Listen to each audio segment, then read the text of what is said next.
இன்றைக்கி 10th result எப்படி பார்க்குறதுன்னு பார்க்கலாம். முதல்ல க்ரோம் ப்ரௌசர் ஓப்பன் பண்ணி அதில் சர்ச் பட்டனில் போய் டிஎன் போர்டு ரிசல்ட்டுன்னு அடிங்க. கீழே ஃபஸ்ட்டாக ஒரு லிங்க் வரும், அதை கிளிக் பண்ணிக்கோங்க. இந்த first link TN board result, இதை கிளிக் பண்ணி உள்ளே போனீங்கன்னா எஸ்எஸ்எல்சி எக்ஸாம் ரிசல்ட்டுன்னு இருக்கும். அதை நீங்கள் செலக்ட் பண்ணிக்கோங்க.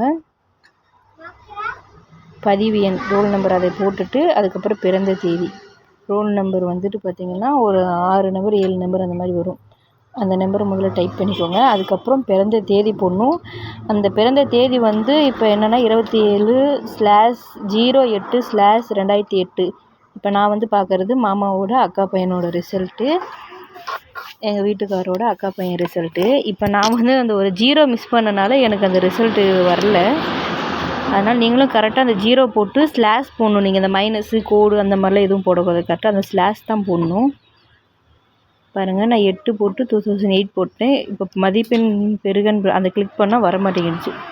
டிஓபி ஃபெயில்டுன்னு வருது பாருங்கள். அது ஓகே கொடுத்துட்டு மறுபடியும் போய் அந்த இடத்துல 0 அந்த 0வை கொடுத்து மதிப்பெண்களை பெருக அதை அமுக்குனீங்கன்னா தான் ரிசல்ட் வரும். ஆஸ்தியன் வி, அவனோட ரோல் நம்பர் 349 மார்க்கு. நீங்கள் 10th எவ்வளோ மார்க்கு அப்படிங்கிறத மறக்காமல் கமெண்ட் பாக்ஸில் சொல்லிடுங்க. இப்படி தான் நம்ம ரிசல்ட் பார்க்கணும்.